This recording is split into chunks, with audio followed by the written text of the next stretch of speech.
मुल्क भर में सोने और चांदी की कीमत में इजाफा हो गया है। फी तोला सोना 12,200 रुपए इजाफे के साथ 4,40,936 रुपए पर पहुंच गया। 10 ग्राम सोने की कीमत 10,459 रुपए के इजाफे से 3,78,031 रुपए हो गई। आलमी मार्केट में $122 के इजाफे से फी औंस सोना $4,185 पर पहुंच गया, जबकि 319 रुपए के इजाफे से फी तोला चांदी की कीमत 6,764 रुपए हो गई।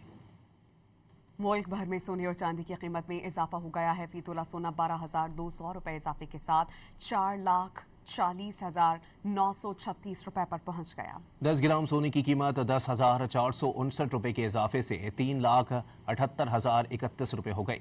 आलमी मार्केट में $122 के इजाफे से फी औंस सोना $4,185 पर पहुंच गया, जबकि 319 रुपए के इजाफे से फी तोला चांदी की कीमत 6,764 रुपए हो गई।